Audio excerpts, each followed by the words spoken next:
Balita po tayo ng issue. Alam nyo itong pangyayaring interview o presko ni Escudero, talaga nga namang nalaglag siya lalo dito.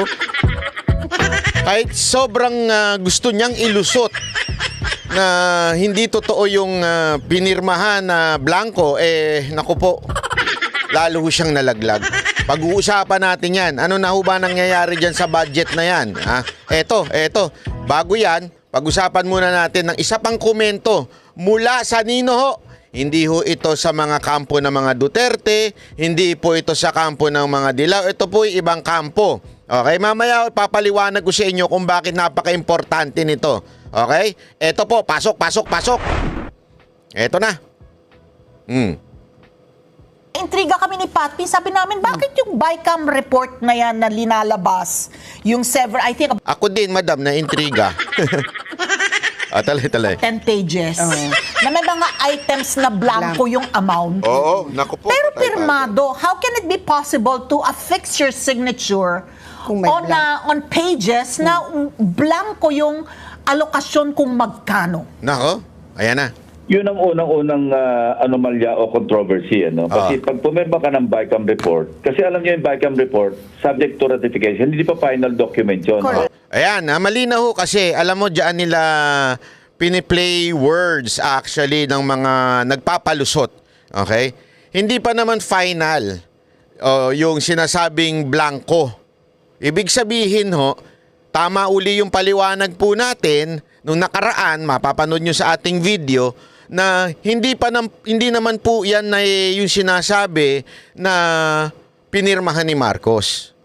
Yung BICAM report. Hindi po yan ang tinutukoy ni Pangulong Duterte. Yan po ay BICAM report laang po. Okay? So, ibig sabihin, ang punto pa rin dito, bakit pinirmahan ng mga senador at bakit pinirmahan ng mga congressman. Yun ang punto dito. Hindi si Marcos. Huwag natin ilihis ang issue papunta kay Marcos para sabihin ninyo, sinungaling si Duterte. Walang sinasabi si Duterte ng ganun. So, pagdating sa plenary ng both houses Okay? at iraratify, hindi pwedeng amyendahan na yung BICAM report. It is only subject to rejection or ratification. Ayaw. Hindi nangyayari yung eto na yung BICAM report, magkakaroon pa ng debate pa sa of course, pwede mangyari yun, bago mag-ratify, pwede may tumayo at mag-question. Ang mangyayari doon, i-reconstitute yung BICAM, ibabalik sa BICAM yung report, kung committee report, pag-aralan muli. Pwede sana nangyari yon dahil kung nakita ng ilang senador at na-question nila sa floor bago magbotohan sa ratification na may mga blanco, valid yung ground para ibalik uli sa BICAM, mag-reconstitute yung BICAM. Dapat. Hindi i-ratify muna. Dapat. Maski ma-delay yung pagpapasa ng budget. At Dapat ganun ang ginawa. Nung nagblanko, dapat ibinalik. Okay? Tuloy natin ha. Ipapakita ko sa inyo na yung paliwanag natin nung nakaraan ay pasok sa banga. pa ng Enero para magkaroon ng ilang panahon na magkaroon ng reenacted budget. Mas mahalaga yon, mas mahalagang makorek yung mga mali kasi hindi pwedeng merong blanco. Noong 2018, Yan, 2018. ko, para sa 2019 budget, meron din ganyan nangyari. Pero iba naman yung, parang deja vu nga ito nung malaman ko tungkol sa mga blanco. Kasi ang nangyari noon, nag-ratify kami, nag-ratify yung House sa ilalim ng ni Speaker GMA pa ito noon. Napansin namin ng mga staff ko, teka muna, parang magkaiba yung na-ratify namin sa Senado, na yung ganun din ang na-ratify na para faithful reproduction yan ng BICAM report, yung enrolled bill. Pero nang nakita namin yung enrolled bill, bago na pirmahan ni Senate President Soto. Diba yan yung sinabi natin, yung enrolled bill. At from BICAM report, ito nga, ang sinasabi niya noong 2018 daw, ganun din. Although walang blanco, pero ang sinasabi niya dito, magkaiba yung sa version ng Senate at magkaiba yung in-enroll bill. Nakita namin na teka muna, magkaiba yata ito. Merong para namamasyal na 75 billion pesos worth of different projects. Ayan. Sabi ko nga sa inyo Ito'y kagawian na yung mga may discrepancy. Although, sabi ng iba, this time, hindi lang discrepancy. This time, blanco talaga. Ibig sabihin nun, meron laang iilan na nag-fill in the blank. Kasi yung discrepancy, yung katulad niyan, iba yung amount sa Kamara, iba yung amount sa Senado, malamang sa malamang, pinag-usapan sa Kamara. Oh, ganito gawin natin, ito ilagay natin. Yan, ganun. Oh, di ba? Pero itong fill in the blank, hindi, bahala na si boss. Sino kaya yung boss na yun? Hindi natin alam kung sino yung boss na yun. Sa tingin nyo, sino yung boss na yun? Siguro tindi ng pangangailangan ng boss na yun. Ano? O, tuloy. Na nasama sa enrolled bill na hindi kasama sa ratified version o ratified BICAM report. So pinwestiyon namin ito. Pinagbigay alam namin kaagad sa Malacanang. Okay? And si Pangulong Duterte through ES Bingbong Medialdea, kinausap namin, nag-usap-usap muna kami. Ang maganda nun, nagkakausap kami ng majority sa minority. Nagpulong kami nun, Senate President Soto, Senator Drilon ng minority bloc. Si Senator Loren Legarda, siya yung Finance Committee Chairperson. Tapos si Senator Gringo Honasan. So, kinusulta namin kasi walang lawyer sa amin. Kinusulta namin si Senator Frank. Ano magandang gawin ni Espirito? Kasi baka masisi naman siya kapag hindi niya pinirmahan yung enrolled bill, madidelay yung budget kasi Disyembre na yon. Maganda yung sinuggest ni Senator Drilon na parang i-annotate para bang i-qualify yung pagpirma. At yung stipulate, ilagay doon sa pagpirma na, iba tong pinipirmahan ko doon sa pinirmahan ng iba sa kabila.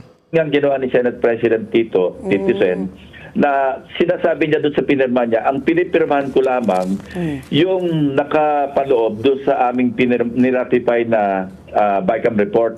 Hindi ko pinipirmahan yung enrolled bill mismo. Gets nyo? Kasi nga, magkaiba. Di ba? Magkaiba. Iba yung sa enrolled bills na galing sa BICAM, tapos iba itong nandito sa Senate. So sabi, nilagay niya doon, pinirmahan niya.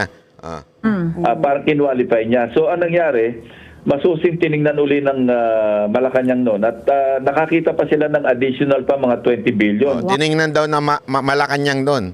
At may nabuking pa sila. Aguy. So yun ang pinakamalaking dito message na ginawa ng Pangulo.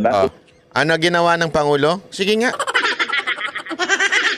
Anong ginawa ni Pangulong Duterte? Nung nakita niya, inaral talaga niya na mabuti. Meron itong hocus-pocus mongus dito Baka meron tarantadong gumagapang sa kamera. Yung ginawa. Vinito. Con Fernandez, Vito, hindi Beto. Okay? Vinito ni Pangulong Duterte sinabi, di pwede ito. Okay? So pinabago, pinaalis siyang kung ano man yung animal na yan. Abot ng 95.3 billion peso. Ayaw. Sana kung makakita rin senador na iba yung enrolled bill, assuming. Kasi maraming possibilities dito, hindi pa maliwanag Assuming. Yung bang mga blanco, sino nag-fill in the blanks? Correct. Yon. Kung yung mga blanco sa BICAM report, doon sa Senate version, na siya rin, I assume, na BICAM report ng House, napila pa nito, noong pinrint yung enrolled bill, yon. Dapat bagsakan ng sisirito yung House. Kasi ang nagpiprint ng enrolled bill, House hindi naman Senate. Ayan! Di ba? Tulad ng sinabi natin ng isang araw, panoorin nyo yung video ko ng isang araw, anong sinabi natin? Di ba? Nagaganap ang printing sa House, anak ng tuta. So kung may blanco nga daw, sa malamang, nagkaroon ng hocus-pocus yan sa loob doon sa printing. Kasi tama naman, talagang ipiprint yan. Hindi pwedeng iprint yan nang walang nakasulat. Hindi pwede. Kasi yun mapapahamak talaga ang presidente nung pipirma niya na walang sulat. Di ba? Hindi naman yan ang tinutukoy ni Pangulong Duterte na pinirmahan ni BBM na blanco. Wala sinabing ganun si Pangulong Duterte. Huwag niyong baguhin, mga animal kayong mga media. Buti pa itong Net25, Hindi totoo naman. Mga tarantado kasi itong mga media na ito. Buti na lang naninindigan ng Net25 at SMNI. Eto nga, malinaw na malinaw dun sa printing. Meron nang naglagay para ma-print tas ipapapirma kay Marcos. Ayun, agoy, di ba? Kaya nga nangyari yun, iniba nila yung unrolled bill doon sa ratified na BICAM report. So kung gano'n na nangyari, ang bunto ng sisi dapat nasa House of Representatives. Abay, dapat talaga. May part din ng Senate kasi bakit hindi nyo pinoint out. Teka muna, may mga blanco ito. O kaya, yung BICAM report na na-ratify natin, na iba sa enrolled bill. Ang isa pang problema na mas siguro, mas malaking controversy, kung as is, may mga blanco, I think most of the mga blank na appropriations nasa DA Department of Agriculture. Meron sa Senate, meron sa PCA, meron sa Fisheries, Office of the Secretary. May mga ganon. Nakita ko mismo kasi napadala ako ng kopya. And at least 14 senators ang nakapirma. Napadalan daw po siya ng kopya. Ito, linawin natin So meron siyang kopyang blanco. Linawin natin yan May kopya siya na blanco. At yun din ang sinabi ni Ungab. Ibig sabihin, yung kay Ungab, yun din yung natanggap siguro ni Lacson kasi may blanco din. At parang pareho nga, sa sinasabi, sa Department of Agriculture may mga blanco. Malinaw yan.